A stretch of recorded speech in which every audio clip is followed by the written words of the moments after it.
All right, welcome to this live stream. This is something that I've been looking forward to for a while because this is actually the first time that we're doing a live stream with some of you on the show. Because you're recording such amazing videos, so I thought I would give the opportunity to a few of you guys to come on the show and actually show some of the great stuff that you have been recording, and we can do a little bit of talking back and forward about the drones that you are flying. So this is going to be super excited. We have 3 guests on the show today. And as we did last time, I've recorded a little video that I'm going to play here over the next 10 minutes or so that will allow everybody to settle in. In this way, the three guys, My Air Miles, Elroy, and drone pilot Andrew Spears is going to hang out in the chat and talk with you guys while we are watching this video that I made. And today I prepared a video that is completely different than what you normally see here on the channel. I've actually been wanting to play a little bit around with making food videos for a while.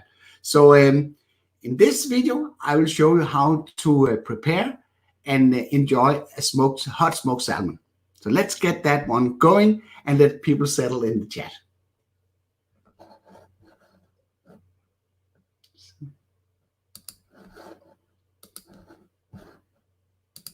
Do you want to learn how to cook hot smoked salmon on your barbecue at home from the ground up? I will show you in this video how easy it is and how delicious the result will be.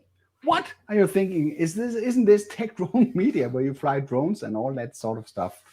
Yes, it is, but food is also a big passion of mine. I had in the past a food blog where I shared a lot of the recipes that I've been doing. And people have been asking me if I would resurrect that food blog and add more content to it. But now I've learned to produce videos, and that's a much stronger media to show you what's going on and the process of doing it. So these food videos are going forward, going to be hosted on the Henrik Olsen channel and not here on the Tech Drone Media channel.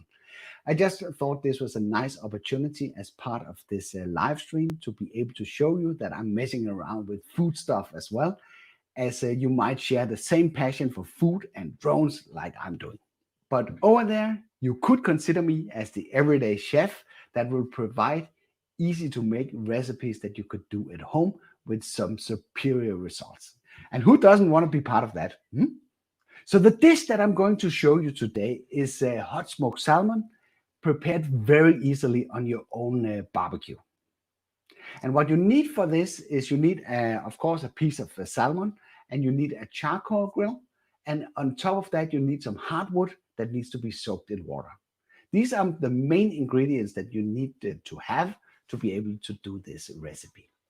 The whole preparation starts in the kitchen, where you pull out some tin foil and make sort of a bed that will host the salmon while it's being smoked on the barbecue. In this way, you can very easily transport the salmon from the different stages that you need to put it through.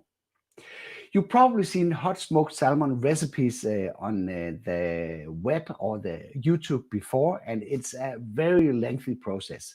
So what I'm going to show you today is something that you can do within a couple of hours. And maybe you do want to split it over a whole day, but the whole process in total should not take more than maybe 30 minutes in total, everything compressed. Maybe 45 minutes.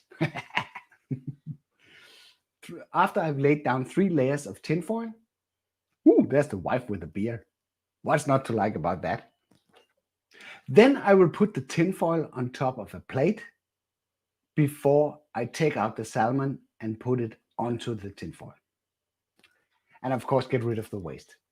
So the next step in the process is that I want to brine or pull out some of that moisture of the salmon. And the way to do that is sort of to sprinkle it with a rough layer of salt and sugar.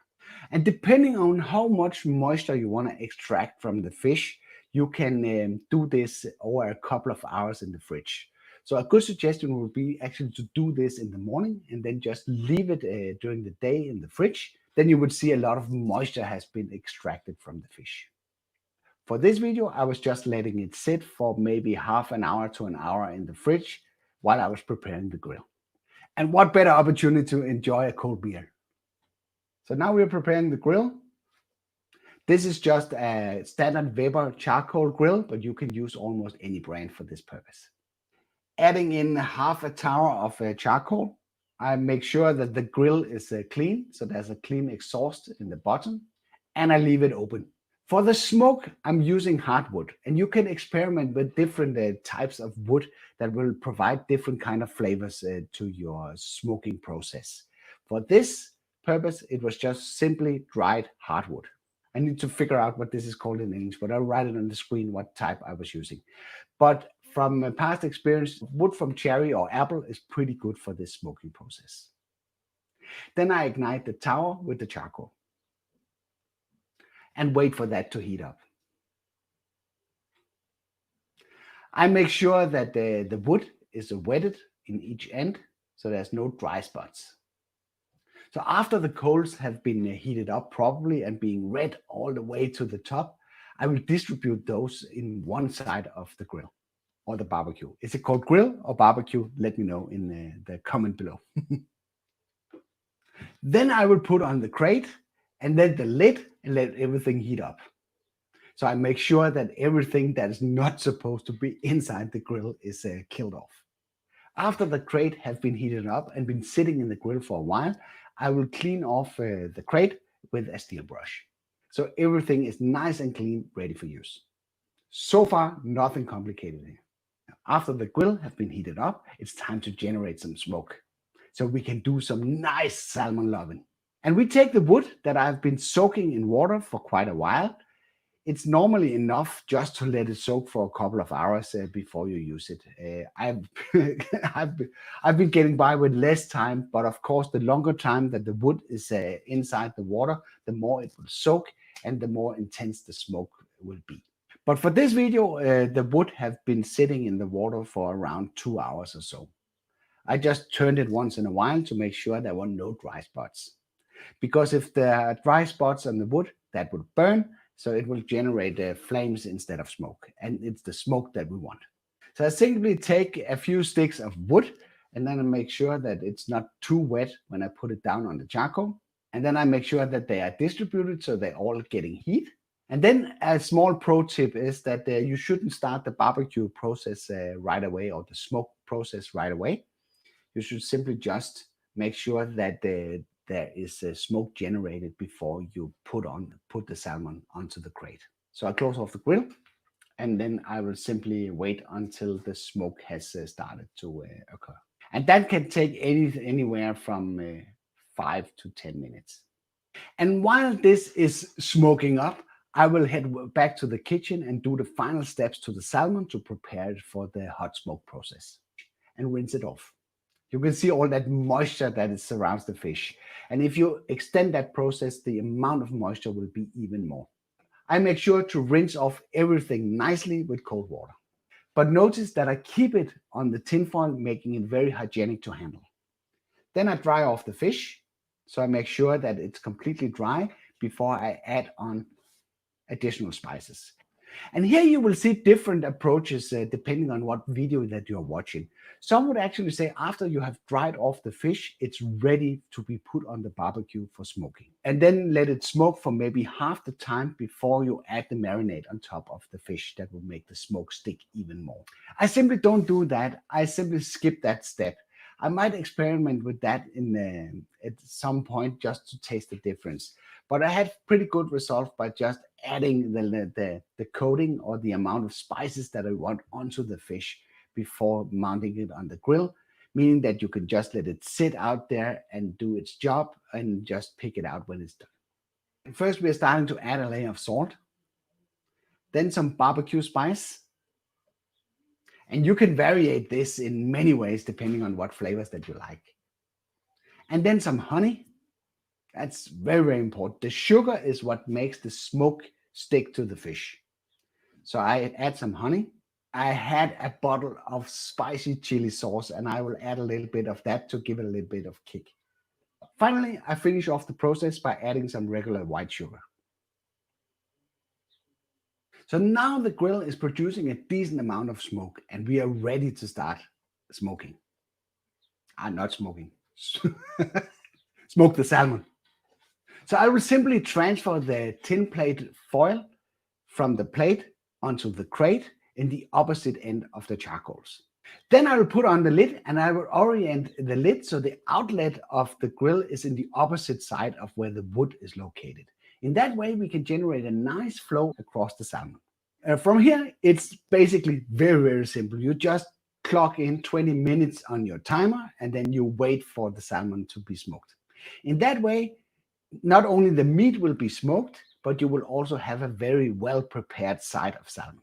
It will not be overcooked, it will not be undercooked. It will be just perfect. The side of the salmon weighs around 600 to 700 grams.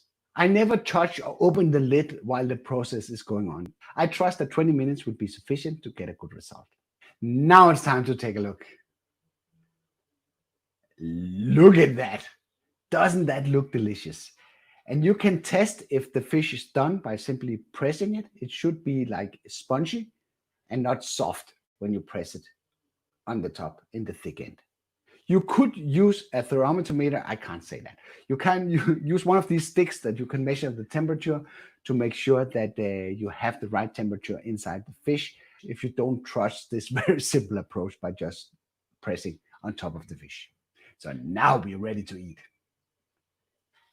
Because it was such a beautiful evening, we decided to serve the hot smoked salmon on top of a pasta salad, which was a very light and delicious dish that matches the evening well, and it was well accompanied by a glass of rosé wine. So that was a very, very nice combination. Let me just cut the first slice so I can show you what it looks inside. Super well prepared, and it has a nice surface with a smoky flavor. Some would prefer that the smoke flavor is much stronger than what it actually was, but it was really, really delicious. And as you can see from the empty plate, everybody enjoyed the food. The practical approach about using the tinfoil bed is that when you are done with everything and everything is eaten, you can simply just fold it up and throw it in the trash. So there's no nasty fish residues in your barbecue for next time that you are grilling. So this was at least our approach for making hot smoked salmon. You might do it differently. Let me know in the comment below. There might be inspiration and new ways to do it that I'm not even aware of. Also, let me know if you want to follow along on my Henrik Olsen channel for more of these food recipes. I've been doing a lot of cooking in the past, and as I said at some point of the video, I don't know if I did that, but at least I will repeat it again. I had a food blog for a long, long time, but that was hacked by some Russians that wanted to use it for bit mining or something, Bitcoining or something. So I didn't bring that up to speed lately. So it might be even a better approach for me to start doing some of these food videos and then put it on my personal channel, Henrik Olsen. And of course, you'll be able to find a link for that channel in the description below in case you consider that or find it interesting. So now we are going back from this video to the live stream where I have 3 subscribers joining me tonight, where we're going to look at some of the great content that they have been putting out on their channel. And this video is now turning back into a live stream. 1, 2, 3, go. All right, then we are back. That was a kind of a different approach. I hope you liked it. I saw the comment from Paul here saying that it was too much, it was well overdone. Maybe it was, but at least it was perfect to my taste. But that was enough talking about food, and I hope you enjoyed this experiment. And as I said, I will put a link to my Henrik Olsen channel in somewhere in the description to this video afterward. But let's bring on the 3 subscribers that I've invited to join me on the live stream today. So let's start by bringing in, I think we can be all of us here at the same time. So let me just try and add Miles. Hi, Miles. Hi, Henrik. How are you? Thank you. Thanks for having me on. I'm good. It's nice to see you. I've been enjoying your channel for a while. I've been seeing that you have been flying in some pretty interesting places. Before we move on to looking at some of the footage that you have recorded, then I will try and bring the 2 other subscribers on here so we can basically watch it together, all of us. The next one I'm bringing in is Andrew Spears. Welcome, Andrew. Hi, Heinrich. Welcome. Great. Good to see you. All the way from Thailand in the middle of the night. That's right. 2 o'clock in Bangkok. That's cool. We got a good picture. So are you a night person or a morning person? I'm more of a Are you morning mostly a night person or a morning person? Well, I can be a 24-hour person. You know, I don't feel too tired now. I'm pretty excited about this. Yeah, I've got a good bed, let's put it that way. I've got a very good bed. That's very important. So let's bring in the last one. That's Elroy Emmett here, and let's see if I can add him here. So hello, my friend. Hello. Hello. Hello, everybody. Hi, all right. It's really nice to have people join me here in the chat. Normally, it's my good friend Sean Oss that steps in every time that I need to do a live stream, so I don't get stuck here all alone. So, but it's nice to actually see some of you subscribers here, because you've, of course, since you are subscribers, have been watching my content, but I actually also occasionally watch your content. So I really enjoy some of the landscape footage that I see from all around the world. So I thought we should try and have a look at some of this. So Miles, if you have something that you want to share with us, maybe we can just talk and yeah, sure, watch it and comment on it. Okay. My first video then I released 2 Sundays ago, and it's from my hometown in Scotland. So I'll just share that with you, and if I make it full screen. So see, I can add it here like this. Yeah, and then I'll kick it off. Here we go. So I've skipped past the first half of the video where I talk and introduce the area and give a bit about history. And so, you know, if you want that, you can obviously go and watch that. But this is just the drone footage itself. You are so spoiled. I think I'm spoiled. I have maybe, I don't know, 7 castles or something close by. Wow. But you must have so much. Yeah, Scotland's amazing. So as I say, I still have family up there. I live in England now for work, but whenever I go up, I'm always charging the batteries and out, because there's so many places to go and never enough time to capture everywhere. So I've got a big backlog of videos I need to release as well. So yeah. Well, what is it? Are you allowed to fly there? Of course you are, but what are the rules for flying a drone like this around a castle like that? So you have to. It's a 50-meter bubble, all the way around it just now. That might change towards the end of the year when we bring in the new EASA rules. But right now, as long as you're 50 meters away, you know, horizontal and vertical, then you're absolutely fine to fly around it. Do they distinct between city and outside city like they do here in Denmark? We have basically one set of rules if you're inside the city limit, basically, and other sets of rules if you're outside. It's not so much like that. It's more about the number of people that you're flying over. Yeah. So if you're flying over a crowd of 1,000 people, then you're not allowed to fly. If you're flying then, you know, less than that kind of thing. In this video, I'm actually flying over the park. I'm making sure I'm not flying over the residential area. So I'm minimizing the risk as much as possible. And like this orbit around the Abbey, I'm definitely stopping that before I get over the residential area. So you're just making sure that you're taking as safe as possible and abiding by, in the UK, what's called the drone code. I don't know that. Can you explain? So the drone code, it's a simplified series of rules for sort of hobbyist pilots. So if you fly under the drone code, you're not allowed to fly for money. But it has rules such as, you've got to stay 50 meters away from people and buildings. Don't fly near airports. You know, the usual sort of safety things. Make sure you always fly with the drone in visual line of sight. And you have to pass a 20-question exam in the UK to get a operator ID and pilot ID. The operator ID has to be stuck on every drone, so that if it goes down or damages anything, then you can be responsible for it. They say that the operator ID is to help you get your drone back if you lose it, say the battery runs out. But I think we all know it's there in case something bad happens. It goes both ways. Yeah, for sure. Yeah. Sorry, just to finish up. So the plan now, I believe, is on the 31st of December that we will fall in line with the new European rules. So you'll have to have the A2 CFC and everything else that goes along with that. But the last thing I heard was that the rules are postponed because of the COVID-19, that they would have started to phase them in over the summer, but now it's pushed to 2021. Have you heard the same? So the last I heard from Mr. MPW's channel was that it was meant to come in June, and it's now been pushed back to the 31st of December for the UK Okay. anyway. Okay. Yes, it's the same in Holland. In Yeah. the Netherlands, it's the same. Yeah, but there are also there's similarities to what I hear that you're saying. We have to do the same stuff about labeling the drone and all that stuff here as well. Of course, the weight limit plays an important role. Below 250 grams, you're not supposed to register the drone, at least if you are staying away from the cities. Yeah. So can I just answer questions coming from Copper Yeah. State Aerial? He said, is it that you must be at least 50 meters away or no further than 50 meters? It's a minimum of 50 meters away from the building in a dome shape, so over the top of the dome. And the drone always has to be a line of sight, which is generally recognized as 500 to 700 meters maximum distance. Yes. It's many years since I've been able to see a drone out in 500 meters. That's for sure. Especially the Mini. That's getting pretty small. Oh, yeah.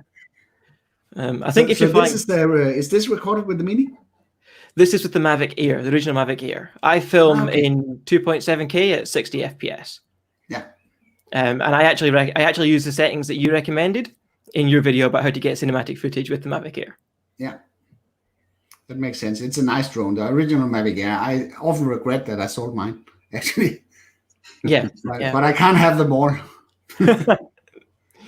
I can't have them all. So it's maybe you could just shortly comment what it was that we saw there. The church. Is it a church or it looks like a church.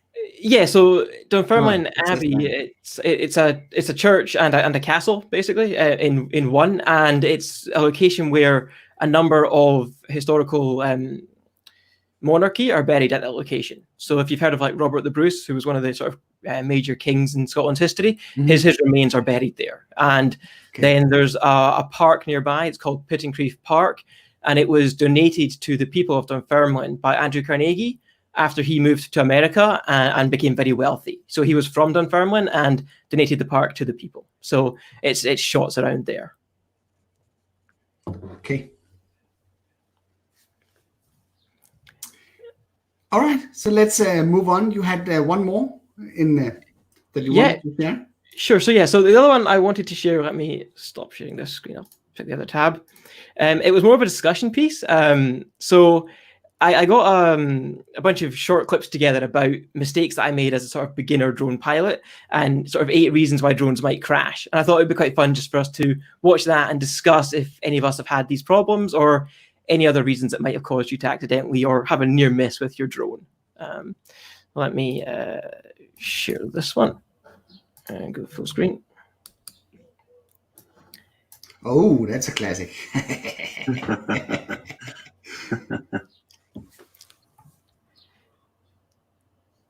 So yeah, this video starts here. So this one here, I'm flying quite low, and this is a high magnetic area location. So I was trying to get this great shot through the trees, and all of a sudden the drone just verged off to the left because there was a compass error and nearly hit that tree. So kind of be careful when you're doing things like that. This second one, I was flying with touch fly to try and get up and under the bridge up there. And what happened as you see, it's getting closer to the trees, that APAS actually kicked in for the first time ever since I was flying and said it's making a correction for me around the trees. So if I'd been flying that manually and there was no sensors on the Mavic Air, I could have quite easily crashed straight into that tree. The third one here, so I was in Romania last year with my girlfriend, and we were filming at this church that I had permission to fly. And it's a pain to get permissions in Romania, but we got permissions, and the battery was getting low and we had to get home. So I rushed to take that shot because we had, little time left and nearly hit the building. So, try to take as much time as you can when you're flying your drone. I'm quickly going through these. So this was sort of potential bird strikes. I was flying over here. This is near Glasgow in Scotland. And birds flew near me. Sport mode with the Mavic Air disables all the sensors. So I was flying around here, kind of trying to show off to friends, was bringing it back in, and quickly noticed that it was, if I didn't do this spin at the end here, that it was going to go into that building. So I stopped it basically just before the building. So be careful around sport mode. This is an area in England called the Peak District, and I was flying the drone behind myself. So arguably not line of sight, but it was like 10 meters behind me, and nearly side flew it into that rock because it was quite low. So kind of just like pay attention to your drone. Yeah. 7 here, yeah, this was just a test of APAS. This will literally put it in and see if APAS would stop me, or do anything to correct me, and it stopped. And I thought this was kind of a way that you could accidentally crash your drone.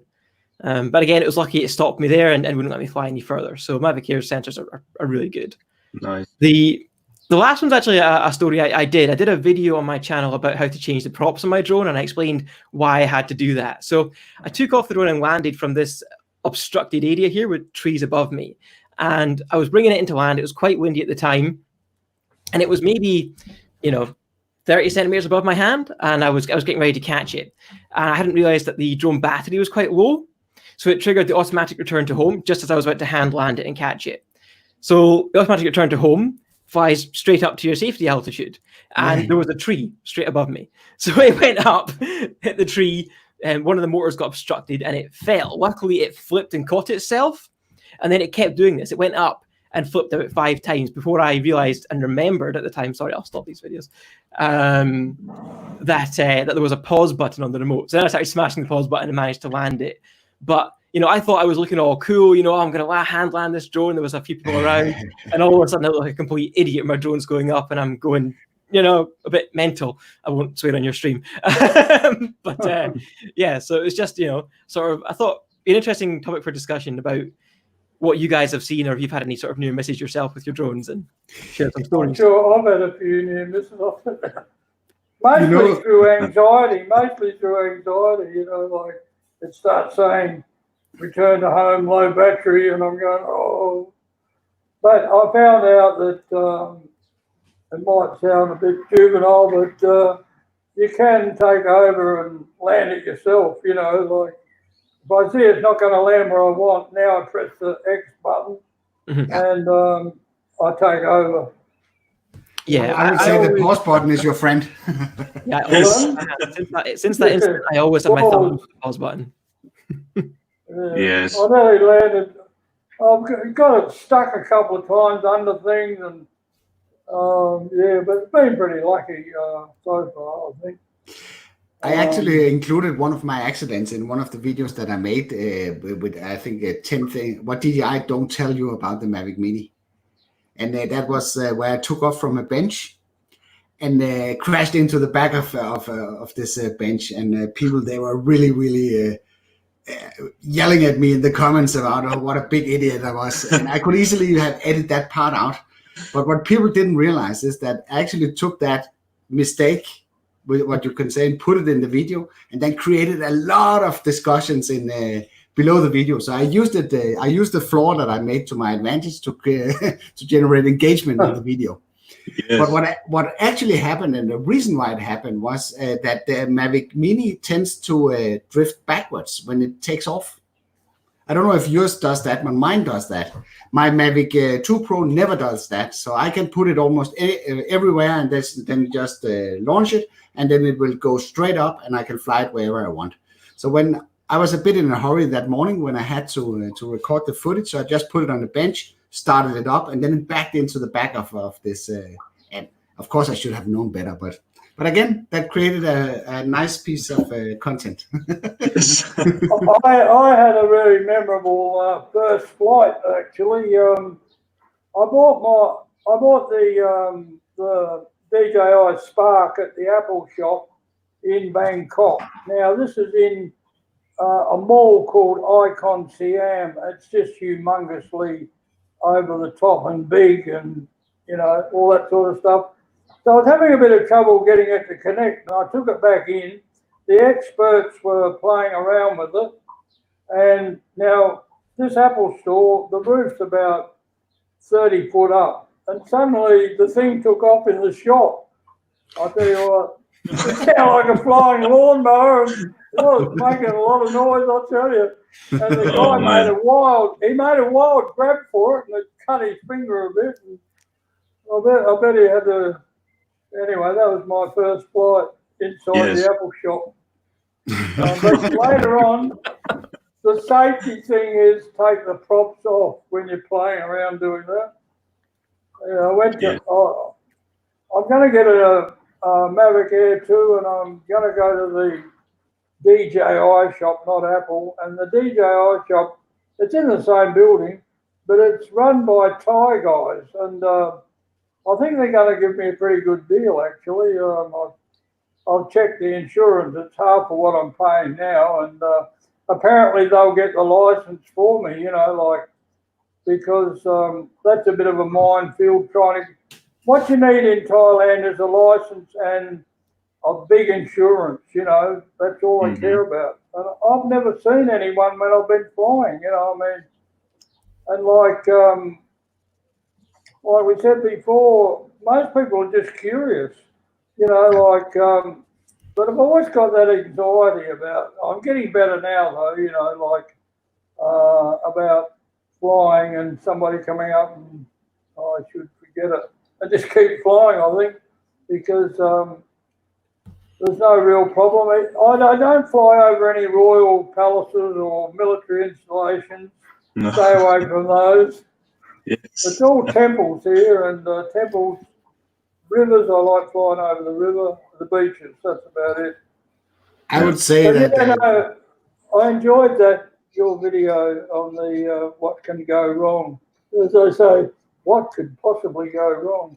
Yeah. But it is true that you need to prepare yourself for people approaching you. You all saw the Birdman video, which was one of the more nasty ones. But I had other situations where people simply they just step up to you and start talking while you have the drone in the air. And then at some point it was actually not that good of an experience. I don't know if you saw the video where this big silo was being demolished and it was tilting to the wrong side. And everybody was panicking after that and running around. And I had the drone up in the air. And I was actually inside the area that was sealed off for people. And suddenly I was surrounded by hundreds of people that needed to go closer to this and see what happened. And a guy, he was stepping over to me and starting to explain how he was a demolition engineer from, I don't know, World War I or something. And all sorts of stuff. He was completely disconnected that I was flying over a crowd. So that was that was another story. Oh man, it was pretty nice. I had my father with me that day, so he kind of took over and entertained me while I was figuring out how to land the drone. I always have my insurance and my license in my bag, in case I have to show anyone. But no, it's mostly curiosity, and I always try to take off in a bit of an obscure spot. Because really, when the drone's up there, I don't think many people even notice it. How many people are looking up in the sky?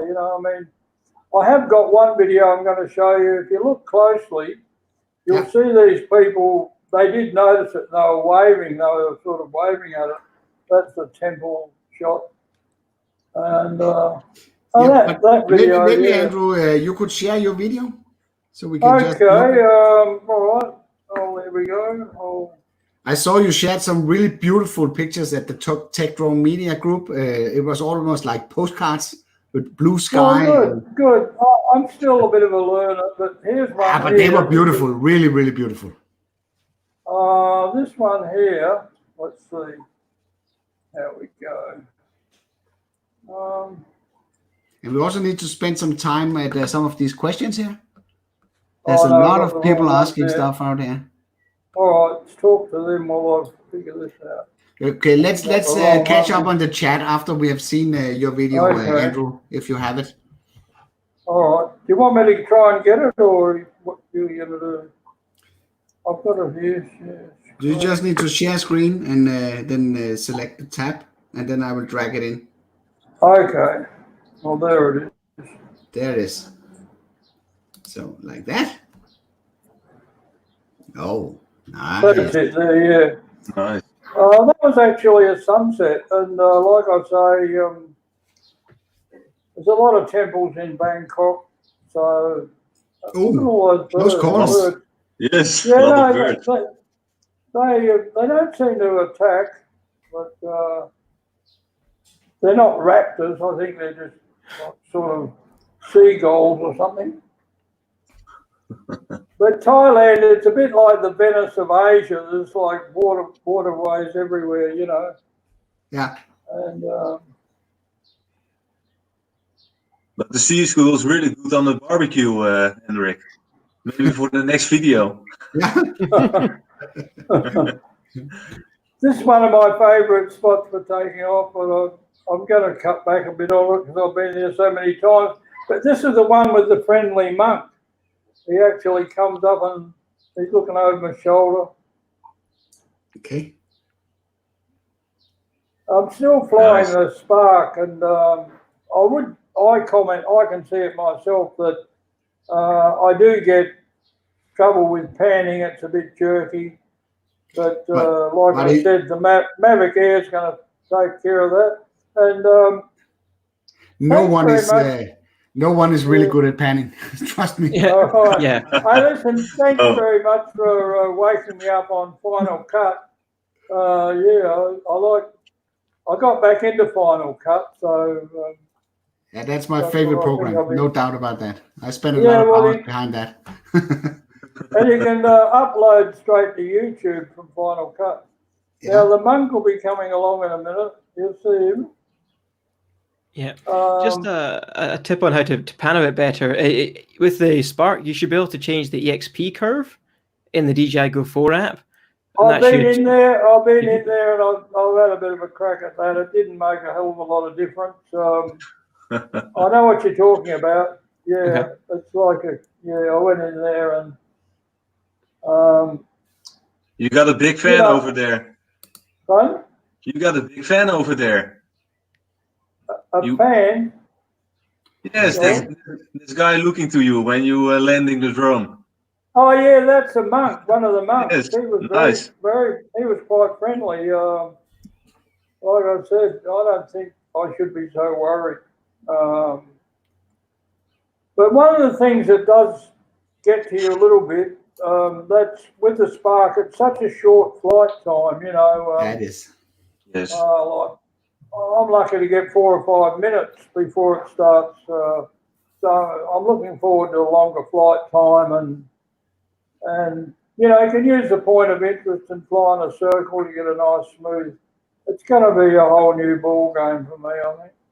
Mm. I've got the money and I'm going to spend it. The actual is a good choice. You will feel that as a major upgrade. Yeah, it will be. One thing I wanted to ask you, like when you're filming in, say, 60 frames a second on 4K, do you have to stop filming to change it into a different shutter speed? Or is it like a car, you can just change gears while you're on the run?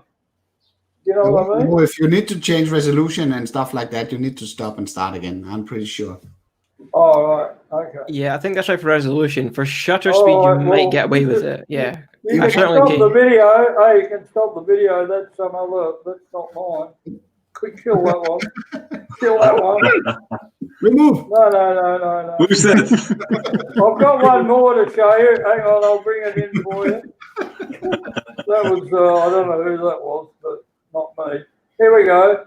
This is the Dragon Temple, which is a really interesting sort of thing. You'll see it anyway. There it goes. Check that out. Oh, that is a nice structure. Oh, that's nice. Wait a minute. Can you get full screen? Wait a minute. I'm not. That's up to me. That's you. Here we go. Do the full screen. There we go. Now, the people on top there, they're actually waving at the drone. They can see it. I climbed up to the top of that thing. You do it inside the Dragon, and I had to have a few rest breaks. I can tell you, like it's a bit of a hike. It's a long time since I've been doing any horseshoeing. So wow, that's a crazy building. Yeah, it is a crazy. It's amazing. I've never seen it. See the people on top waving. Yeah. Yes. He's what is he doing? He's doing some. He's a dance. He's doing a bit of a dance. He's sort of dancing and waving his arms around. But Thailand's full of temples, and like they got. I was going to say, like Australia, they got the big prawn, the big banana. Well, here it's the big temple, the big dragon, the big this. They actually had a big turtle in that one too. You could walk inside it. So I was going to say, I think there was a police academy was over there somewhere talking about whether I've ever flown over anything which I maybe shouldn't have. One of my early videos, I actually think I posted it somewhere. I shortened it down and made a few notes and put it on the group there. But you could actually see what they call the Bangkok Hilton. You could see the guard tower. It stands up, not quite as high as this, but you know, that's the main prison in Bangkok Hilton. So you want to stay out of there. But see, they do have rather, well, I don't know if anyone's ever gone to jail, but they talk about if you haven't got a license and you haven't got insurance, you can get fined like huge amounts and go to jail. Well, you want to avoid that. So I don't think you want to go to jail in Thailand. No, I don't. No, it's like a prayer before dawn. Yeah, so with your insurance, can you fly as close as you want? Beg your pardon? Excuse me. Then when you've got your insurance, does that allow you to fly as close as you want to the building? Yeah, there's not a lot of restrictions. And I'll tell you what, there's a lot of contradictions. You know, I love Thailand, but it depends who you listen to, and they come out with different ideas. And you know, I think it's you just don't want to fly too close to. So there's the big turtle down there, that big humpy looking thing. And there's some wires down there. I noticed. What is that for? The turtle? Is that well, culture? that's part of the temple. You know, they got they worship animals, so it's a sort of animal thing. But yeah, the rules. There's another one. That's not mine. So you can. No. So let's move that one. Stop that one if you like. Get back. So all right. That's super cool glimpse into to the surroundings where you live, Andrew. So maybe we should just go a little bit through the chat here because we have been neglecting that a bit. Let me just put in. Let's just see what we have here. And scroll back. A lot of hellos and highs and ums and ahs. And people that are still hungry. Sorry for that. There's one. I came for the gimbal tips and now I have hunger. So sorry about that. You can still get some gimbal tips. You can just ask away. There are 4 capable pilots in here, so we will be happy to answer questions about the gimbal. But in general, just keep it slow. Keep it slow, yes, that's true. And a little bit smooth. Slow and smooth. Yeah, so let's just have in here. So let's see. Okay, so there's another one here. Is the Mavic Mini considered a toy drone or is it registered because of the camera? I guess that can't be answered in one sentence because it kind of depends on where you are. Yeah, that's true. With us here in the Netherlands, you don't have to register the drone, but you can't use your camera footage. When you're using your camera footage, then it's illegal. So you only can fly the drone, but if you're using the camera, then it's on a commercial basis, and then you have to need some papers for it. Yeah. So that's in the Netherlands here. In Denmark, it's like you can do not almost everything that you want, but you can do a lot of stuff if you keep outside the cities. If you're inside the cities, it will be the same as flying the bigger drones. You need to register them. You need to have a drone license. You need to advise the police 24 hours in advance where you're going to fly and stuff like that. So there's a whole set of rules that apply, even though the weight is below 250 grams. Yes. So. Yeah, in the UK right now, it's a toy drone, so it's below 250 grams. You don't have to register it or pass the the test, but that may change again when the rules change at the end of the year. But you can release your video on YouTube as long as you're not getting paid for it right now. So that's a bit different from yourself. But that's actually quite limiting in some cases, because at some point your channel is also growing to a point where you soon will be able to monetize it. If you're not, I don't think you already have, but no, it will I'm not there yet. at some point. I hope then, so. Yes. Then you need to think what to do there, what to do next. Well, the way that it's interpreted in the UK, my understanding anyway, is as long as you aren't paid to film the flight. So if you use the film afterwards, and then you get money from YouTube, that's not a problem. The problem is if I was contracted to film the flight in the first place, then I wouldn't be allowed to use it.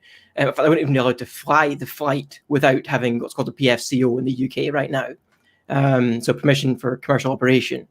But if I fly it as a hobbyist and then I release it on YouTube, so I was never asked to actually fly that flight or contracted to, then any money I make from that, or if I was to sell prints of pictures I'd taken, that would all be okay.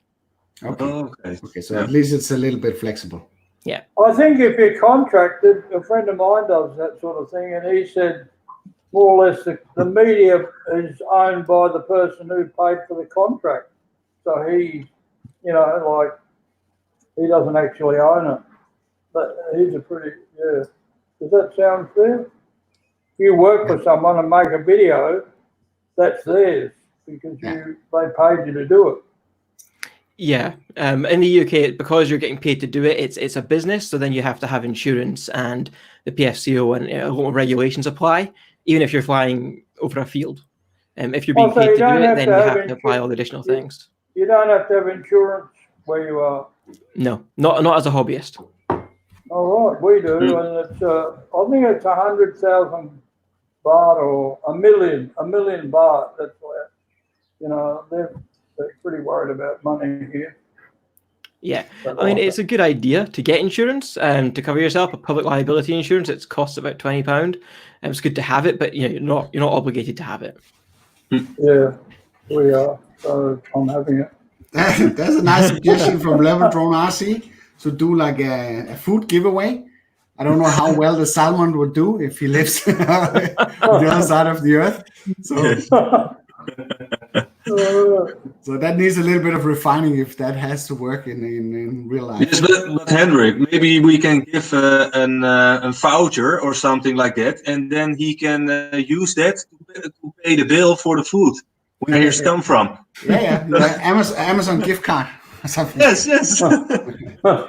Yeah, but in general, I have been doing giveaways in the past, and I will probably do it again. But I've kind of stopped with it for a while because I don't think most of the people just come for the prize and not for the content. And so there should be a very special reason. Could be upcoming 50,000 subscribers. That could be a good chance to do like a nice giveaway. But let's cross that bridge when we get there.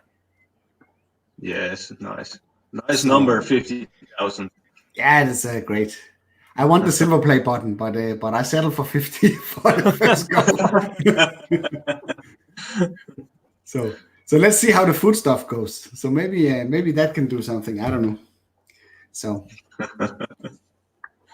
even though the community is growing, the drone community, it is a certain size. Yes. I saw another question, Hendrik. Yeah. Swartzen, he said, heard rumors of 26th or September 2020, I think about the DJI event, about the new Mavic.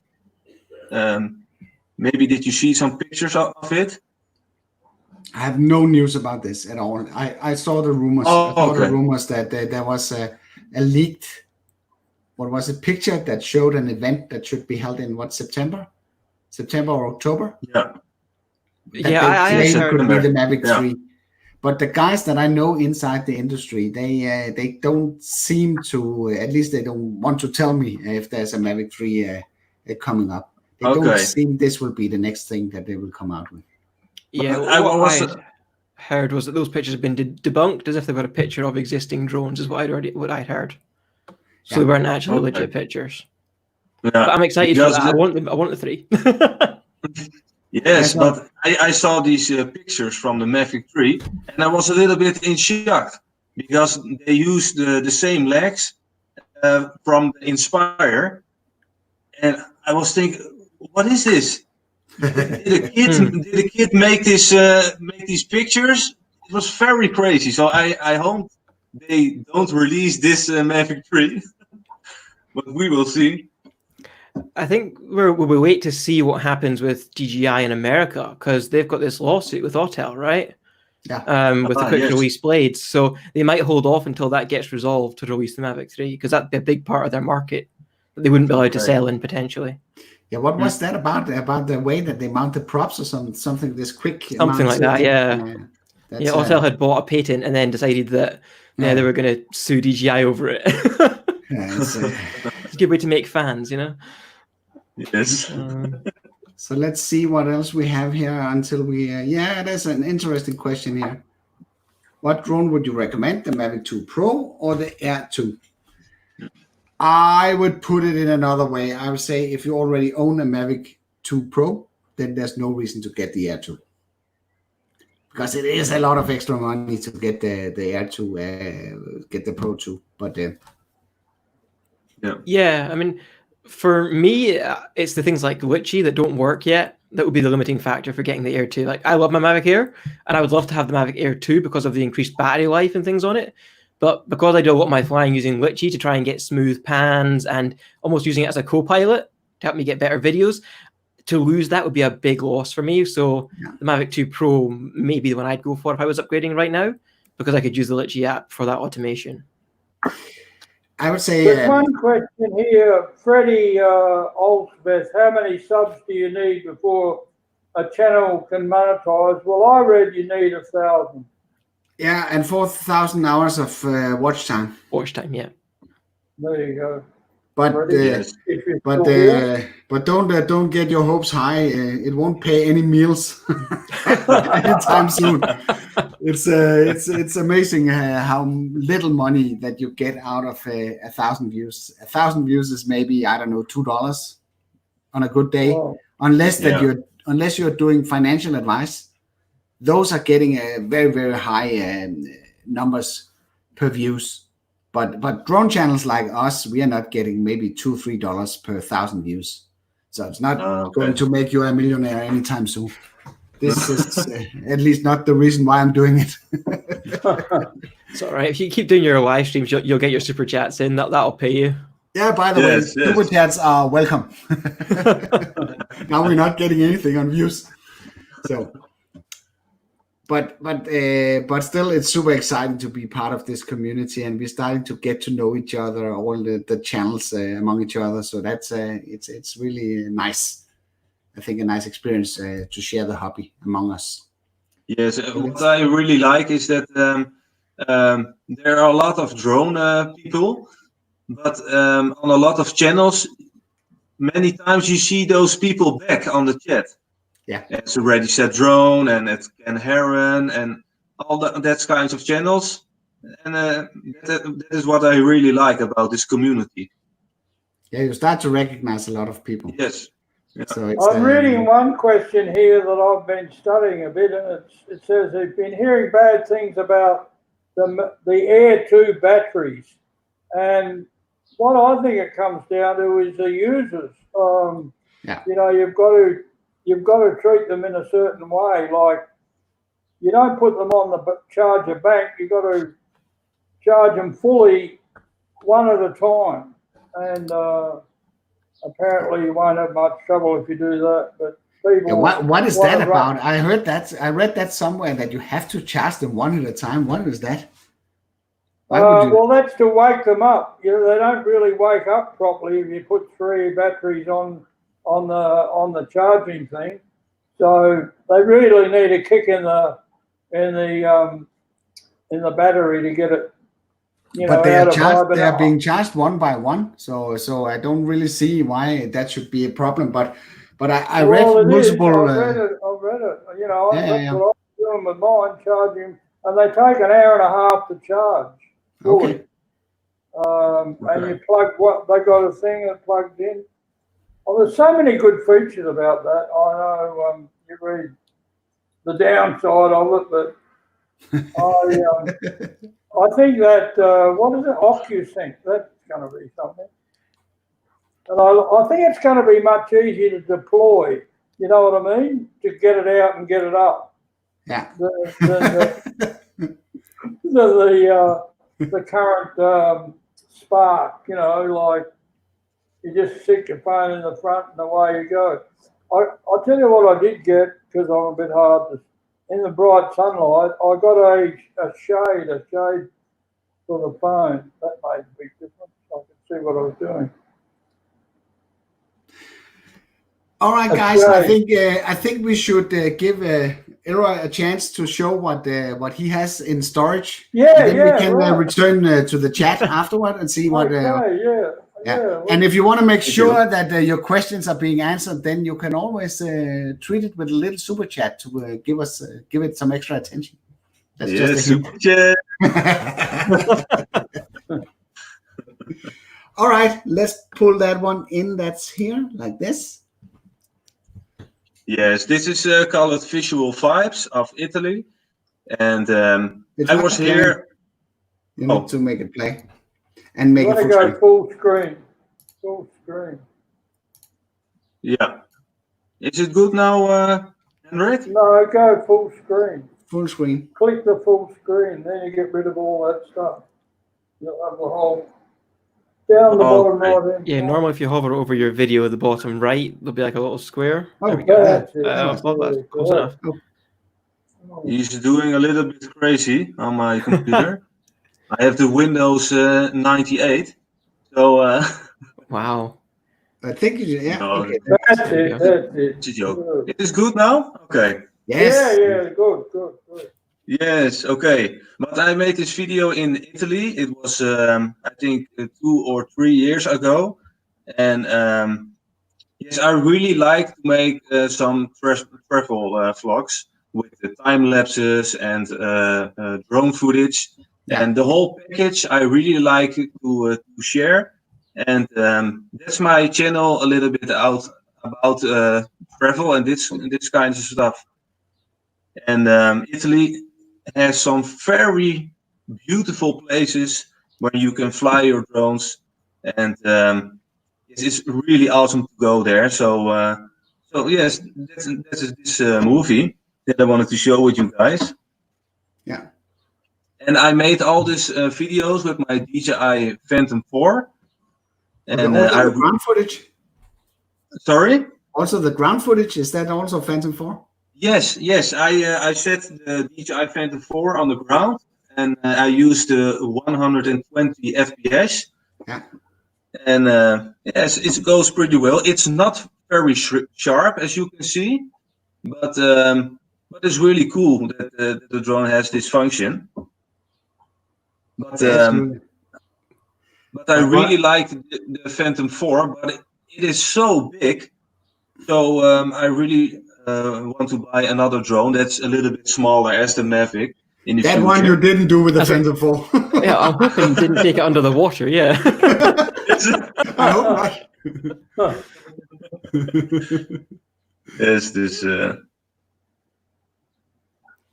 But I like that shot. I like that pullback. Very good. Yes, thank you. But the Phantom 4, the camera resolution is really good. That's my father there on the right. So some inside information. But it looks like a very beautiful place. Where in Italy is it? It's around the Garda Lake. Ah, okay. It's in the north, in the north of Italy.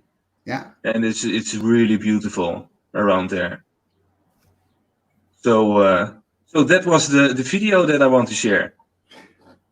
And if you want to see more, go to my channel and you can see another videos. Yeah, but I made both of you administrators of the chat, so you could just post links for your channels in the chat, so people can go check it out, and they definitely should. And subscribe to each other if you like the content that's being presented here. So that's definitely a recommendation from me. I have a question for you guys. How long do you normally prefer your drone videos to be? It's an interesting question. I like my shots to be a bit longer than I think most people. I've had feedback from my channel on that. Some people say they like that I do longer shots, maybe 20, 30-second long shots.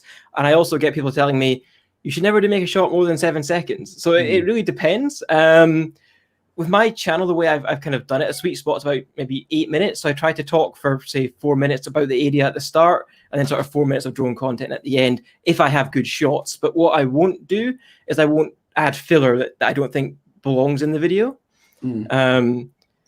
And yeah, I mean, I just think people can speed up my video if they want to. YouTube allows you to play it in double speed. But I prefer a more dragged out shot than sometimes I think when people make shots that like are beautiful, and I know they spent like 2 minutes of getting a perfectly smooth pan, and they play it over 7 seconds. For me, it doesn't give them quite long enough to just, you know, really appreciate the effort they've put into that. And I prefer something a bit longer, but that's just my take. Yeah, I just found that if my videos in total, of course you can mix about the clip length, but if I'm getting drone videos that are above 2 minutes, my watch time is really, really bad. It's like you can't keep people's attention more than maybe 90 seconds if it's pure drone footage. Then you need to do like Elroy is doing, mixing in some ground footage, sort of to vary the angles a little bit, and then it seems that you can sort of make it longer. So I've been liking what you've been doing recently, Henrik, when you've been out flying. You've got like the shot of yourself and the shot with the controller. I find that quite engaging, and so I've been thinking about more like that myself, rather than just having the talking head at the start of the video, but to bring you more out to the field with me. Hopefully that might bring people to watch longer. But yeah, that format actually tends to work pretty well. And it was actually inspired by, what is he called? My Air Miles? What is it called? No, not My Air Miles, but what is that's it called? Me, yeah, that's you.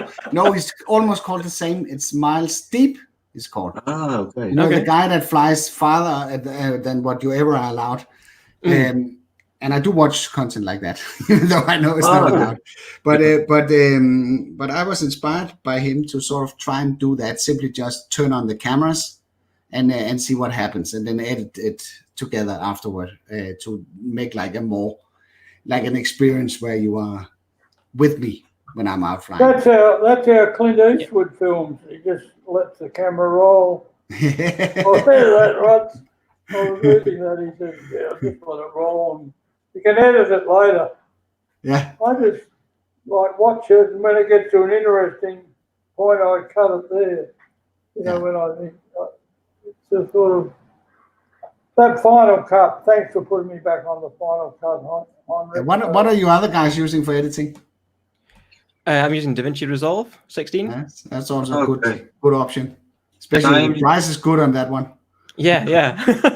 Although I am tempted to pay for the full version. There's some features I want. Yeah. But even that's not bad, really, because you don't have to pay every month. So once you pay for it, you've got it. So, Elroy, who uses a Mac or a PC? What do we? Are we really going to get into that? No, we don't have to if you don't want to. I use a PC, but no problem. I like that. That's another DJI. Yes, that's nice. Equipment. Yeah. Small. And they made it really good too, because it's sort of more of a pistol grip. So I had the earlier one, and this is much better. So I'm going to take your advice and have a few ground shots as well. Well, I think I did have in that Dragon Temple. Yeah, you did with the monk. The monk you filmed from down below. So that's but you could do a lot more of that, because if you noticed in any movie production, the drone shots are actually not that many. It's more ground shots that sort of make up the story. Mm-hmm. And the drone shots are used to establish sort of the scenery, but we tend to do it the other way around because we're drone guys and love to fly our drones. And also another thing that I noticed, if you notice when you watch movies, is that how little they actually pan. We pan all the time, up and down, in and out, and we think everything is odd if we don't do anything to move the sticks. But actually, most of it is stills. And it's what's in the image that moves and makes the story. Yeah. And when they pan, they do that to sort of what can you say, to emphasize the motion. So if a guy starts walking, you would see the camera start following him. So it's and of course you can find a lot of stuff that goes against what I'm saying here, but it's just a thing that I've noticed that yes, that's true, because when everything is going very fast, you are getting a little bit confused. So when you see something going into the frame and then goes out, it's really relaxed for your eyes to see. Yeah, it's true. And storytelling in general with video, that is something that I struggle with a lot. I find it very difficult. Very, very difficult. But your last video about the discussion with the man, you had a lot of views on this video. Yeah. It was really funny to see, because you as a watcher, you are watching, you are thinking, what is coming? So for me, it's really excited. And you're true. You're right. That one worked. That had a long watch time. It was in average 8 minutes watched. So that's the longest watch time I ever had on a video. So that was definitely something to take away from that one. Even though I don't want to run into more idiots like him, but we could use use the learnings from telling stories in that way. And and if you noticed a little bit, I actually reused a little bit in the food vlog, where I thought, okay, should I do like a regular food video where I start recording, talking to the camera while I'm slicing up the salmon and all that stuff? But I'm actually not that good at doing things at the same time. So I thought, okay, I just grab the camera and I have it laying around. The wife she's not that fond of being in the video. So she should just drop by and put off a beer, and I filmed that, and I filmed me putting something in the fridge. And then afterward, I took all the clips that I liked, put them in the order that I liked. I actually switched some of the orders that I did it in. And then I simply made it run on my iPad, and then I narrated onto the camera what I was actually doing, and then combining these two things afterward gave the result that you saw. Maybe it's not the best format, I don't know. Let's see how people react to it. But it was very easy for me to do it in this way, in sort of kind of storytelling way. Yeah, nice. Yeah. Okay. You know, I like to experiment. Yeah, no, you're right. I think there's definitely something to bringing someone along with the journey with you and telling that story. I've considered cutting together clips of every time somebody comes up to me when I'm flying and asks, how much does it cost and how far can you fly? Because that's the two questions I always get asked. And I think it would be really funny if I film that over 6 months of flying and just get like 100 people. Yes, it's nice. It's like when I'm riding my electric unicycle, you always get the question, how fast can it go? Oh, is it legal? That's the first one. How fast can it go? How long does it take to charge? How long can it? You get like 10 questions. And I also thought about doing a video answering all of this. Just watch this. Yeah, I thought about getting a T-shirt printed or something with the answers on the back, so they don't have to approach me. You know, 700 pounds, 3 kilometers. Isn't there a T-shirt like that? I think I saw one that actually where the most common drone questions are answered on the back, so you can just turn your back on. That'd be great. I got little cards made, so that when people do come and talk to me about the drone, I can be like, here's a card for my channel. Because as much as I want to interact with the public, I also want to fly safely and get the shot that I want to get before the battery runs out. So I find that it's a little bit less rude to be like, I want to talk to you, but right now, you know, I'm flying, so look at my channel later on, kind of thing. So that has helped. But yeah, it would be nice to have a 10 common questions that you can swear on your back as well. I don't have to consider that because they speak Thai here, and so I don't really get to talk to them that much. Okay. That would be very helpful. So you have printed in Thai. That's helpful. Just printed in Thai. Yeah, I could too. Yeah, that's an idea. I don't run into a lot of people, and I've never ever seen another drone in the air when I've been flying. I don't know where they all are, but it's a big country. Yeah, it's a big country, but this whole show has made me very much more enthusiastic, you know. So I'm going to double up, you know. I've got nothing else to do. really beautiful surroundings. So you should just capture some of it. It's not that much footage from that area that's actually out there. So it's No, don't worry, I'm gonna be going full on now. I'm excited. Thanks. so No, let's but see. 60 minutes of the Birdman. Oh, that was not that one. This one, 60 minutes of the Birdman. Yeah, let's do a 60 minutes. He was really annoying. I wonder if he's seen your video. I bet he hasn't. I don't think he hasn't. He has. I actually went by the place like a week in a row just to see if I could spot him. So Okay. just to talk to him. Not that I want to do anything to him, but to confront him and show him the letter that I got from the officials that actually showed that I was in good right to fly there. I think it would be a learning experience from him as well.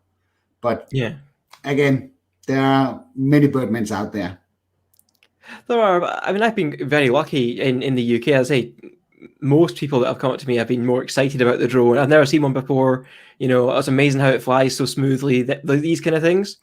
I only had, it was one person when I was flying around a castle in Scotland that said, you know, during our opening hours, we don't let people fly. So, you know, would you mind landing? But they did say to me, you probably got the shots you wanted anyway, so it's fine. Just keep them in, use them for your channel. So it was fine. But yeah, other than that, I mean, everyone's just excited more in the UK. And as you were saying, it's rare to see other drone pilots. I've only once, and it was last week when I was out doing my live stream, ever came across another drone flying at the same time as me. And when that happened, I just immediately landed because I wasn't going to take the risk having the two of us in the air at the same time. I've tried it a few times when I went to these demolition events, because the local news media, they were there as well. So we were maybe 2 or 3 drone pilots around. So we just gathered up and then we agreed what height that we should put our drones in. So we just agreed that I would do 60 meters, do 80 meters, 100 meters. Then in that way, it was perfectly safe for us to fly around without watching each other, basically. Yeah, I made a similar sort of suggestion joke with my girlfriend. We were thinking about buying the Mavic Air 2, and she loves flying really high, and I like flying low to get the low shots. So it's like perfect, right? We'll just split it at like 50 meters or something. I'll stay low, you stay high. There'll be no problems. Then you have your own airspace. Yeah. Airspace with your wife. Fantastic. A good marriage. Let's see. Compromise. Questions, man. Yeah. The hungry is gone. Appreciation for the T-shirt and the cards. That's a great idea. Yeah, definitely, it's a great idea.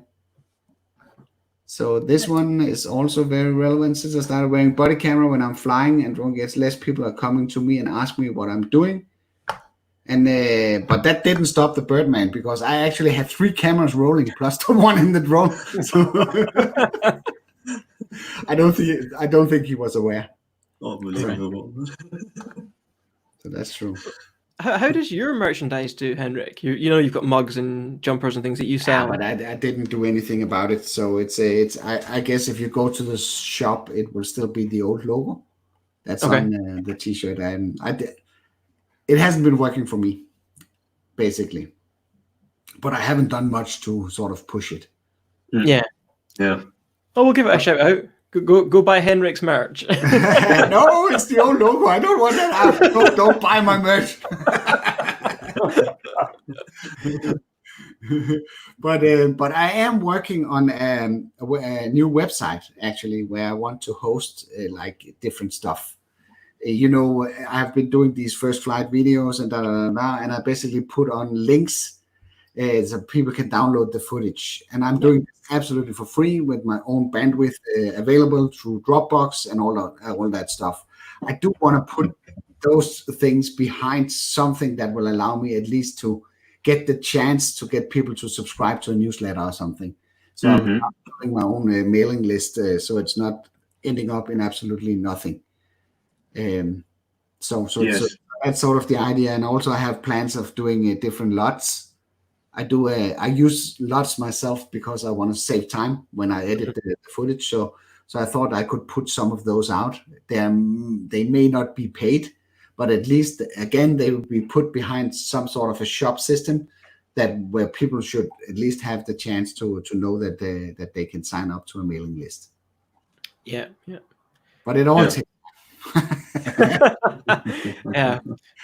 to do that stuff. Yeah, I downloaded some of those links that you provided, Heinrich, of the castle. And I thought that was a unique, good idea. I've never seen anyone else offer that. So, I found that handy. That's interesting, and I'm working on a very, very nice video where I do like a Mavic Air 2 comparison with the Mavic Mini, and not to sort of reveal the result of that video, but you will be really surprised if you see the comparison of the video from the Air 2 and from the Mavic Mini. Oh, that's nice. It's the difference is less than you think. Okay. And what about the price? Is the price very different? Which one? The price of the Mavic Mini. And does the Mavic Mini have OcuSync and all that stuff? No. The Mavic Mini is a pure entry-level drone. It's a Wi-Fi drone, and it's because it's so light, it's very prone to be caught by the wind. So there have been many new pilots having a lot of problems with the wind taking the drone. Then they run into problems with breakups, and then they start to do all sorts of irrational things, and then they end up losing the drone. And some of them press the return to home and can't understand that because the wind is so strong, the drone has not enough force to make it home. So when it tries to return home, it does not. It's actually drifting further away. So there's quite a few reports about people losing their Mavic Minis. And tell me this, with the Mavic Air 2 on the controller, when you're looking at it, I kind of got the idea that you can tell which way it's flying, by looking at the little arrow thing. You can, there's this small triangle that will point the direction. So you can use that. You can also use the mapping function to get it home if you want to do that with the. So I'm going you to lose really. You still have a chance to get it home. Yeah, and sometimes with mine, to tell which way it's going, I look at the distance, whether it's getting. If I want it to come towards me, is the distance getting less? Oh yeah, it's coming my way.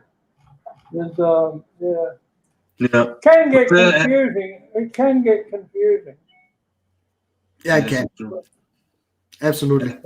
And Henrik, I've got some other question. Maybe also for the guys in the chat. I don't understand why they put in the DJI drones a Wi-Fi signal. I don't understand. Is it much cheaper to add a Wi-Fi connection than OcuSync? What is the reason about this? Do you know that? The reason why they use OcuSync compared to Wi-Fi, I think Wi-Fi is a much cheaper solution. You would see almost any toy-grade drone is equipped with Wi-Fi. Yeah. And in all respect to DJI, they did a pretty good job at the Wi-Fi. If you are flying in non-interference, you can actually. It's amazing that they can push the boundaries of this so far as they can. But even with the slightest amount of interference, you will start to see breakups, and that's pretty. Yeah. OcuSync is rock solid. It's really amazing how solid it is. You can turn your back to the drone, and you will still have a full video feed. Yes. So further to that, Henrik, I guess, have you ever gone live with like your Mavic 2 Pro? And does OcuSync give you a more solid connection?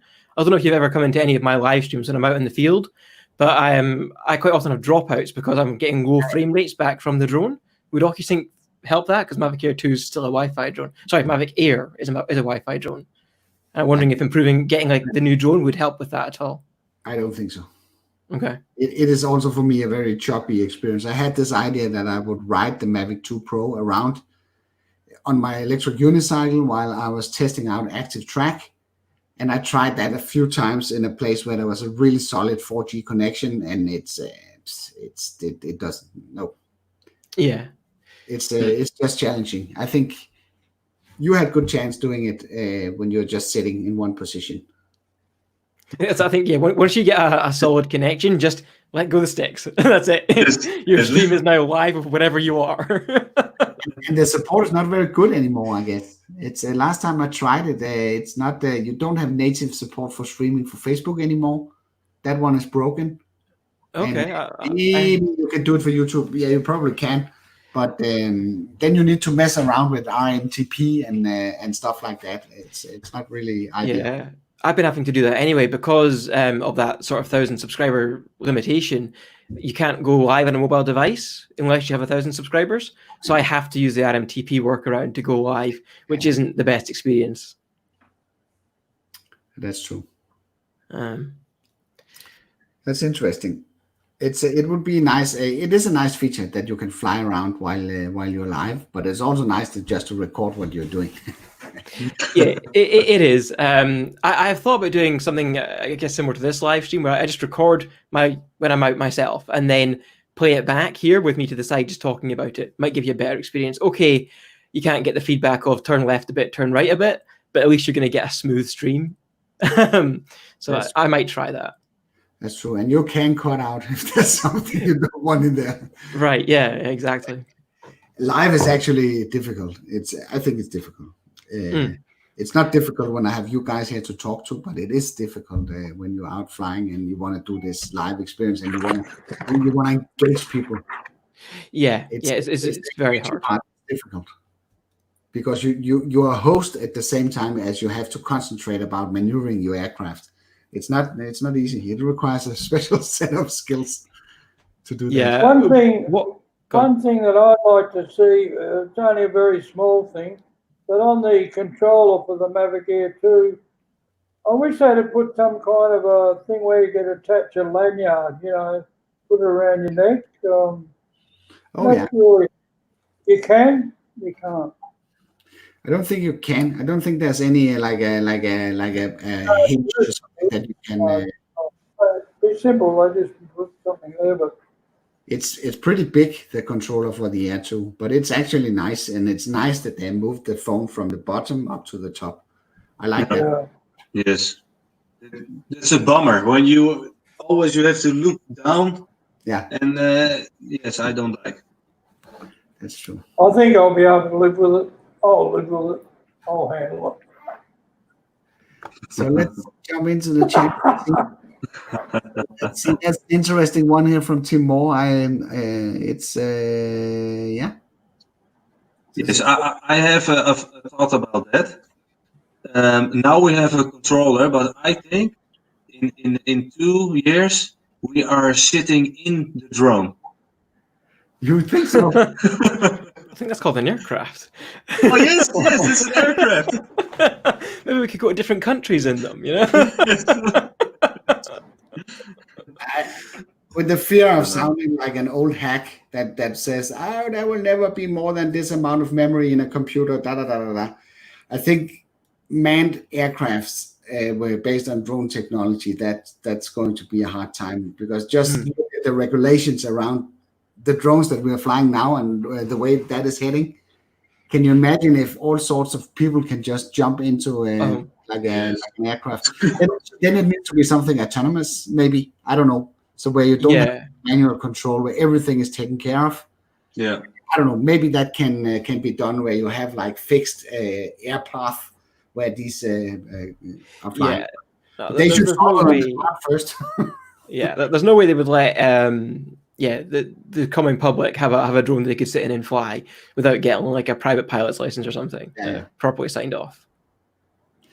But just for the drones that we are flying, I think we saw a small glimpse of where everything is heading with the Skydio 2. Mm-hmm. It's if any of you have studied that drone, it's an amazing achievement what they did there. Mm-hmm. They have like 6 cameras on there. All of them are 4K, streaming real time into the processor board, analyzing the surroundings. It's really amazing. Yes. It's not perfect. You probably also Ken Heron abusing one, riding his motorcycle when they hit by a wire and stuff like that. So it's not perfect not by any means, but it is amazing. And Sean Oss, my friend in Colorado, he has one, and he says actually the most amazing thing about this drone is that you could just take it and fly it full speed into a forest, and you don't need to worry about hitting anything. You just figure it out. Yes. And you can do it backwards too, because it doesn't care what Yes. direction it's moving. Yeah. So it's, I guess that's the question. Is it more important to you, say, to have longer battery life, to have better automation, or to have a better camera? Like, what's more important to you? better camera. Okay. Always better camera. Yes, I 'cause, think yeah, the same. Yeah, because the Skydio 2 is great, but like you have, when you put it in autonomous mode, you have very little control over what it does, and sometimes you're not going to get the precise shot you want. But yeah, whereas a better camera is, I guess it depends on the content you want to create, right? Yeah, but you lose if the purpose of flying the drone is to film certain scenes that you decide, then the Skydio is not a good match.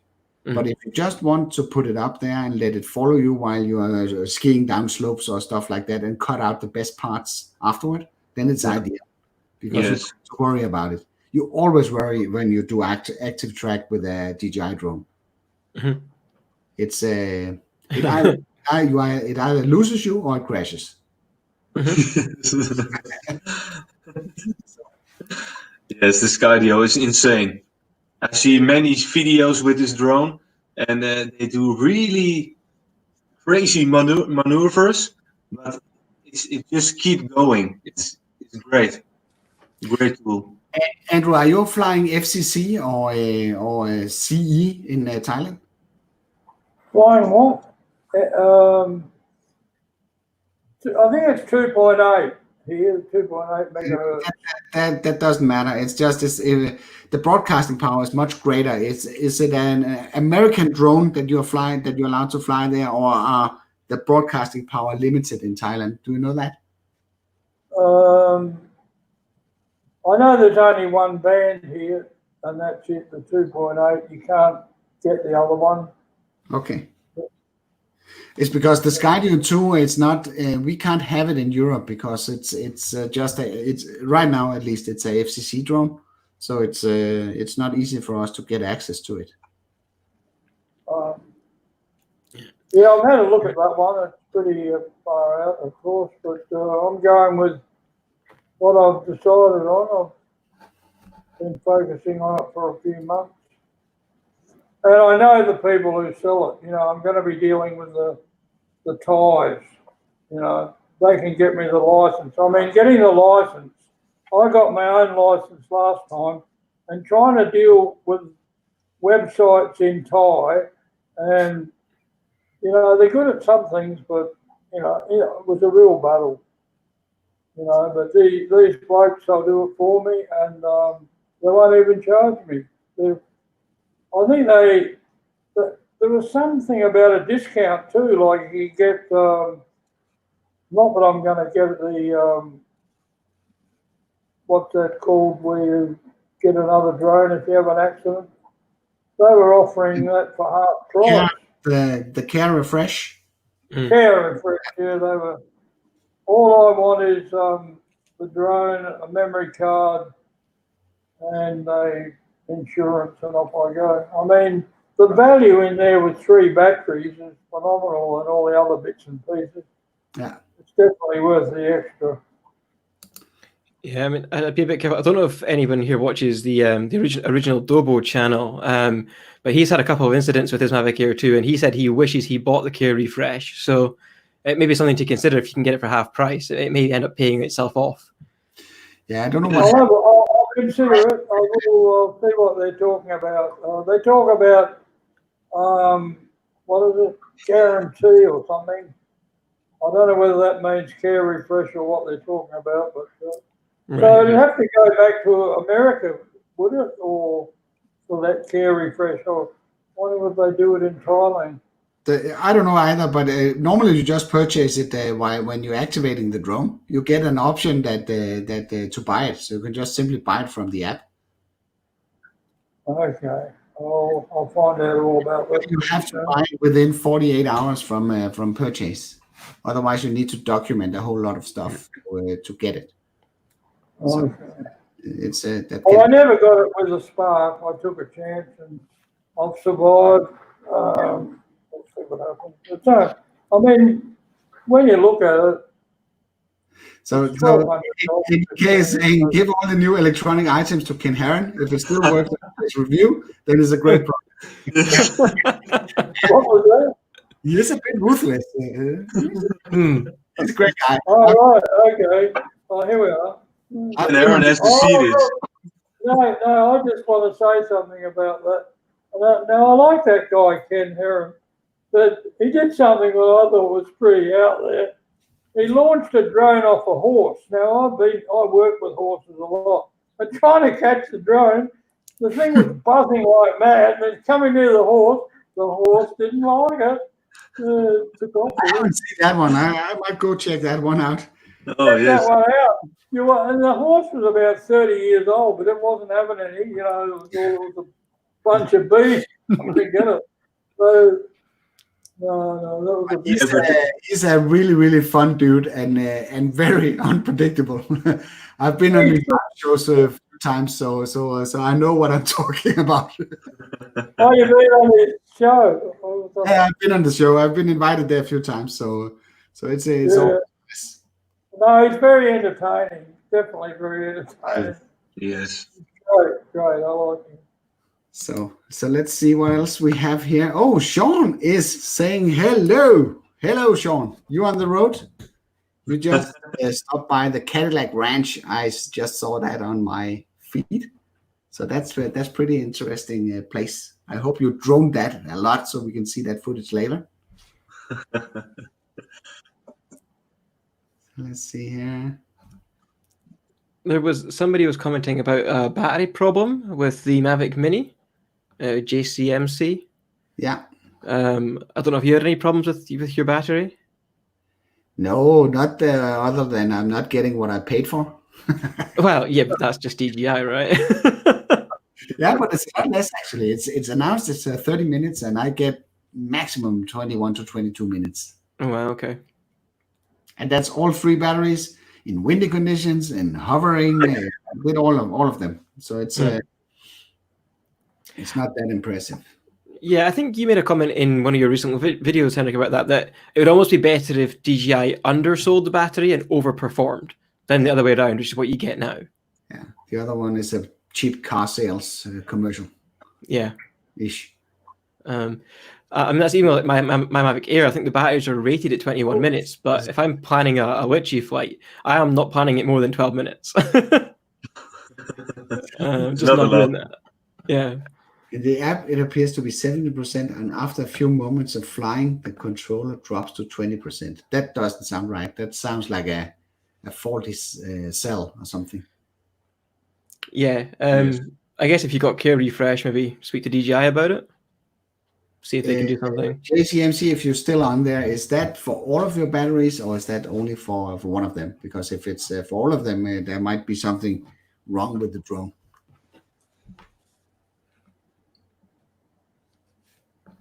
So, yeah.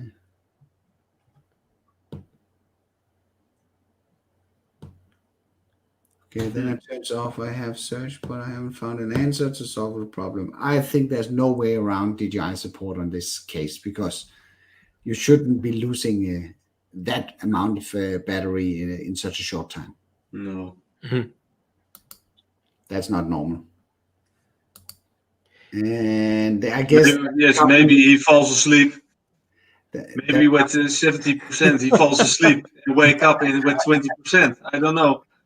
And maybe that's an option as well. So I guess that comment from Copper State Aerial Photography is around the Skyview 2. Yes, I can probably figure a way to get one. So it's that at least it would be interesting to get one in my hands for a while, just to test it out. That's for sure. I was interested to get your take, Henrik, on remote ID and AirSense. Back to that question of where are drones going in the future? Yeah. So I think DJI released a preview of the app, sort of showing it would show anybody where the drone is, what drone it is, and where the pilot is. Do you have a take on that? Not really, actually.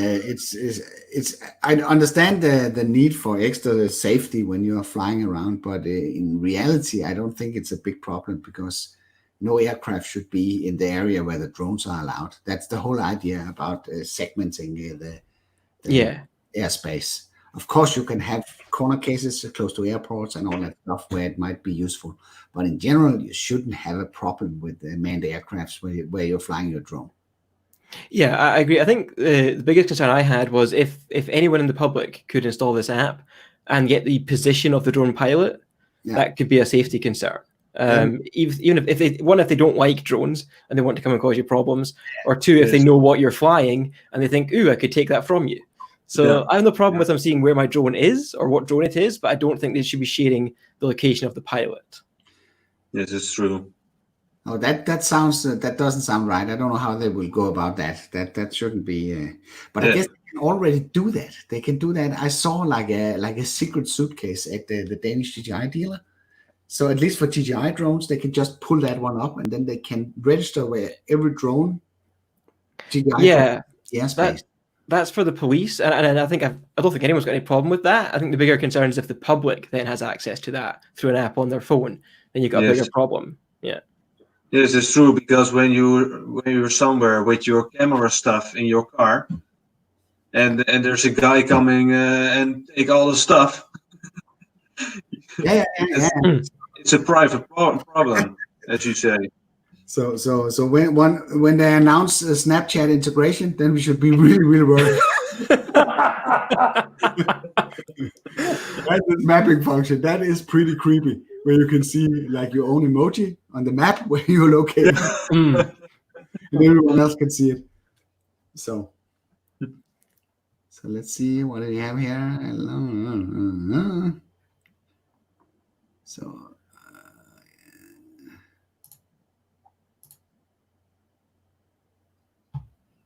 Brett Carlson says, should I fly without Wi-Fi? Oh, yeah. I think I know what this means, because of course you can't fly a Wi-Fi drone without Wi-Fi, but I think it relates to what I say all the time, that I sort of put my phone in flight mode every time that I go out flying. And the reason for that, just to repeat myself, is that you don't need the Wi-Fi that's being broadcasted by the phone, because the phone is connected through a cable to the remote. So that part is covered. And by removing the Wi-Fi signal, you have one less source of interference close to the connection between the drone and remote. I can't like airplane mode. You switch it into airplane mode. Yeah. Of course, you can use airplane mode.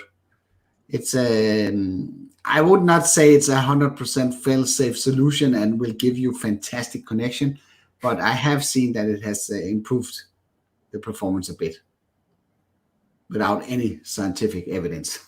Yeah, I'd agree. I mean, I leave cellular on because I'm trying to do my 4G streams. If I give up on that because it's becoming too choppy, then yeah, I'll do the same airplane mode. But I always turn the Wi-Fi off on the phone. Yeah. So let's see here. I prefer to use my Mavic Mini for photography than video. That's actually interesting, because I feel that one of the strengths with the Mini is actually the video capabilities. You get a lot of good camera quality with the Mini, even though the dynamic range is a bit limited. Where I miss the raw functionality for the photos. Mm-hmm. You can only push JPEGs so far. It's really nice with the bigger drones like the Mavic Air that you're flying, that Miles, where you get the capabilities of getting RAWs. I've taken stunning photos with the original Mavic Air, so and you can just do so much more with this. So I think one thing we need to establish, Elroy, is what drone are you flying? I don't think you mentioned that. We know that Andrew is flying Spark, and we know Miles is flying Mavic Air. And what are you flying? The DJI Phantom 4. I had this drone. I sold it a couple of months ago because of the new rules that are coming. So I want to get rid of it, and I'm a little bit confused what I wanted to buy now. So I don't know. That's fair enough. That's fair enough. You don't need to have a drone to be on a drone live stream. Yes, I have some other drones. Here I have some drone, and here. But There is one hanging over there. What is it? What's that? That one from the shelf? I wanted to show this. This was my first drone I fly with.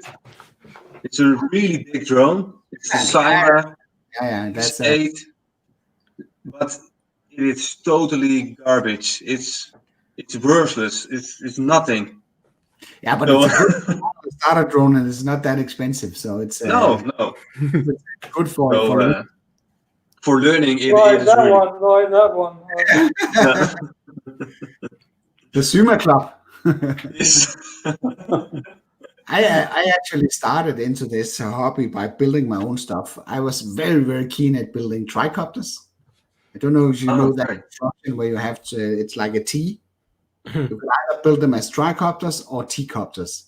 But the idea is that it has two propellers in the front, on the front arms, like you know from the normal drones. But the rear one is sort of sitting on a servo. So it can turn around its own axis very, very fast. Okay. So I built a lot of in the past with own flight controllers and stuff. So when I hear stuff about the drones that are approaching the airports and all that stuff that goes around there, I can't see how they can stop it, because with a simple look up at Google, you can build a drone that goes completely below the radar just from cheap parts that we source in China, and that's not something. But it can be done. Yeah, absolutely. A flight controller with GPS assistance, you can do a fully autonomous drone that you can put, make do whatever. Yeah, there's certainly an argument that the new rules only restrict and punish those who will follow them. If you were going to fly near an airport anyway, the new rules are not going to stop you. Yeah. So, but don't do that, because it ruins it for everybody. Yes, that's true. Let's just see if I can find this one here, so I just show you. So, did you ever do any FPV things like that, Henrik? Very limited. I had this. Let's see. I just wanted to show you this one here. Share Chrome. There's a girl in Thailand. She's 12 years old. She's an FPV world champion. 12 years old. Wow. That was the tricopter build that I did. That was with a complete flight computer and GPS. I like it. It flew autonomously? Yeah. Not there, but it can. It could be programmed with waypoints and everything. There, I'm just flying it manually. It's very stable. Yeah, super stable. Yes. But long story short, I tried to do like a 360 flip with it, but that turned out to only be 270.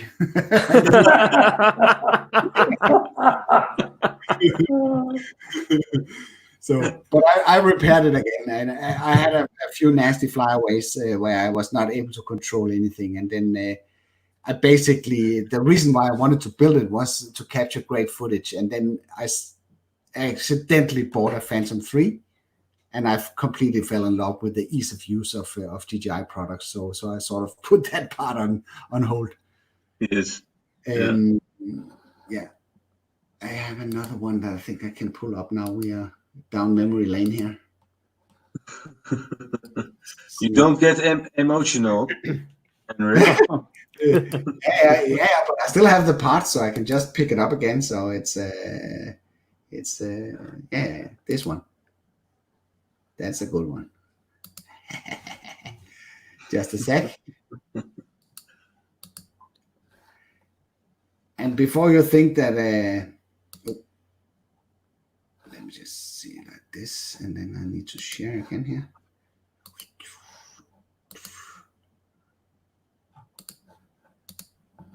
So before you think that I'm a complete terrorist, I would say that I actually made this for my son. Wow. So I could release by the remote. I could release the bomb that is on top of it, like a World War I bomb. Yeah. Don't fire that near prisons. You'll get yourself in trouble. Yeah, exactly. Okay. So We Yeah. have a question from Copper State Aerial. What's our thoughts on DJI goggles and the Crystal Sky tablet? Has anyone used those? I haven't used either of them, No. actually. I know that the goggles are not supported by the Air 2. So that's kind of a bummer. I think that's a compatibility issue. 32 versus 64-bit for the DJI Fly app. Yeah. That causes problems there. I think have I'll- had one friend that bought these Moviro glasses. He was using it for a while. I don't know how. He offered me to borrow them, but we never got around to do anything with them. Yeah. I I mean, think- go on. I think the Crystal Sky tablet, that's a very good product from what I've read about it and seen. And what I liked about it was it like about 10 times brighter than an iPhone. You know, you wouldn't have any trouble seeing it even in the bright sunlight.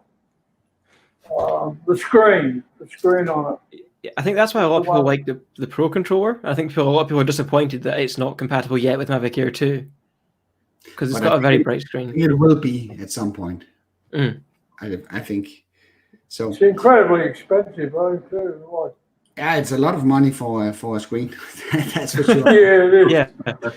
So I guess the I Sky don't think- would be a wiser choice if they was made sure that was supported going forward. So so that's definitely.